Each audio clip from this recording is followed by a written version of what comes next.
Well, in this problem, as you can see, we have given data on inflation rate, which is 3%. Then different requirements, 5 requirements we have to solve in this problem, and respective data. You can see government T-bills, treasury bills, which is 3.5%, and long-term capitalization common stock, which is 11.75%, corporate bonds 5.5%, and as you can see that government bonds, which is 4.9%, and a small capitalization common stock, which is 13.1%. Just we have converted percentage into decimal form, and basically we have to find out a specific requirement, which is real rate of return, or triple R shortly we can write. And in this equation, if we just consider, then we have some elements. There you can see that 1 plus nominal rate, which is given in this problem, and 1 plus inflation rate. As we have this formula, we can easily find out the requirements, which is real rate of return, and requirement as requirement real rate of return considering data given.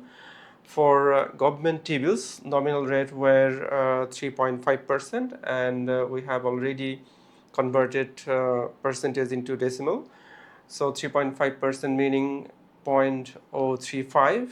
So real rate of return 1 plus 0.035 divided by 1 plus 0.03 inflation rate, and we have to subtract 1. As we can see that in the formula we have to subtract 1. So if we compute, then we will have 0.0049, and in percentage, as it is the rate, we will have 0.49%. So next requirement, long-term capitalization common stock, where nominal rate is 11.75, so it is 0.1175. And same again, we just require to input into this equation, where 1 plus nominal rate 0.1175 by 1 plus inflation rate, which is 0.03, and minus 1. So after computation, we will have 0.0859 or 8.59%. And for corporate bonds, where we have nominal rate, as we have seen that corporate bonds nominal rate is 5.5%.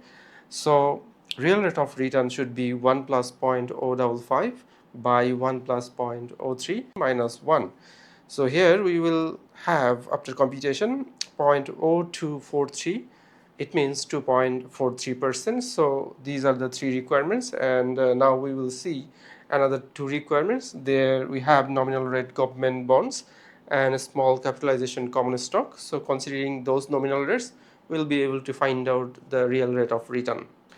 In the requirement 4, there you can see that government bonds, where we have nominal rate is 4.9%, or we can say 0.049. So real rate of return, triple R, 1 plus 0.049, which is nominal rate, and we have to just divide 1 plus inflation rate, so it is 0.03, and once again we have to subtract 1, as it is given in the formula. So if we compute, then we will have 0.0184 or 1.84%, as we have to just show in percentage real rate of return.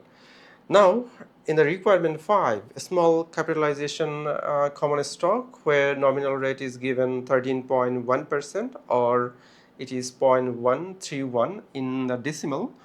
So our real rate of return, triple R, 1 plus 0.131 by 1 plus 0.03 minus 1, and after computation it should be 0.0981, or we can say 9.81%.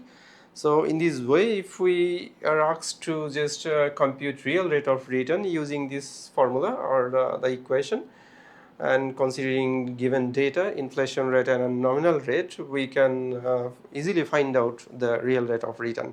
Hopefully you have come to understand this problem.